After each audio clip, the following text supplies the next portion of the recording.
भारत पाकिस्तान दोनों आजाद हुए एक साथ, और दोनों ने शुरुआत करी थी एक साथ, किसके साथ? लोकतंत्र के साथ। पाकिस्तान में चला क्या? क्यों नहीं चला?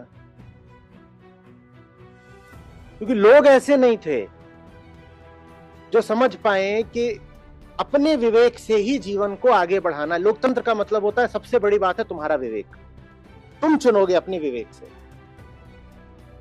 पर अगर लोगों के मन में बात बैठा दी गई हो, नहीं साहब मुझसे बड़ी ताकत तो बाहर है और वो जैसा बोले वैसा ही होगा। यूरोप में जितने राजा होते थे, चाहे फ्रांस के हो, जर्मनी के हो, ब्रिटेन के हो, सबके सब क्या बोलते थे? सबसे बड़ी ताकत गॉड की है, and the king is the representative of the God. तो आम आदमी विद्रोह फिर कर ही नहीं सकता, क्योंकि सबसे बड़ी ताकत आपके भीतर नहीं है। सबसे बड़ी ताकत वहां आसमान में बैठी है, और वो जो आसमान में बैठा है उसने किसी को यहां गद्दी पे बैठाया है। तो फिर आम आदमी विद्रोह कैसे कर सकता है? इसीलिए यूरोप में भी क्रांतियां तब हो पाई जब पहले आम आदमी को भरोसा दिलाया गया कि बेटा तुम्हारी चेतना से बड़ी कोई ताकत नहीं है। उस गद्दी पर वो बैठेगा जिसको तुम्हारी चेतना स्वीकार करेगी। अभी तक तो इतना नहीं है, गद्दी पे जो बैठा है उसको तो गॉड ने स्वीकार करा है, गॉड से उतरा है वो सीधे। इसीलिए जो गद्दी पे बैठे होते हैं उनके लिए बहुत सुविधा रहती है, वो अपना संबंध सीधे गॉड से जोड़ देते हैं। फिर आम आदमी विद्रोह नहीं कर पाता। गद्दी और गॉड इतिहास में हमेशा साथ साथ चले हैं। गद्दी वाले के लिए गॉड बहुत जरूरी हो जाता है। दुनिया में आपको जो भी समस्याएं दिखाई दे रही हैं ना, वो इंसान से आती हैं। वो इंसान कौन है? वो इंसान हम हैं। इंसान को ठीक कर दो तो बाहर जो कुछ भी बुरा है वो ठीक हो जाएगा।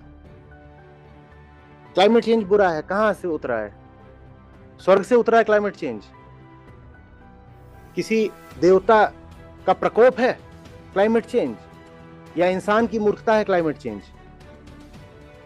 हमें इंसान की मूर्खता दूर करनी है ना। इंसान की मूर्खता दूर नहीं करोगे तो कितनी भी नारेबाजी कर लो, बाहर की समस्या एक रूप बदलकर दूसरे रूप में आ जाएगी।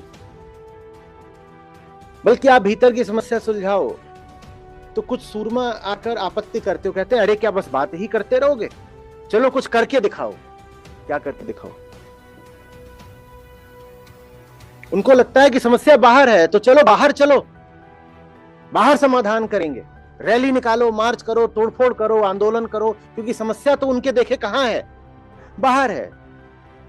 तो अगर मनुष्य अपने भीतर की समस्या को समझने का प्रयास करे तो उनको लगता है कुछ करा थोड़ी जा रहा है, कुर्सी तोड़ी जा रही है बस। कुर्सी नहीं तोड़ी जा रही, दुनिया की सारी समस्याएं यहां से शुरू हो रही हैं, उनको हम यहीं पे सुलझा देंगे, बाहर पहुंचेंगे ही नहीं।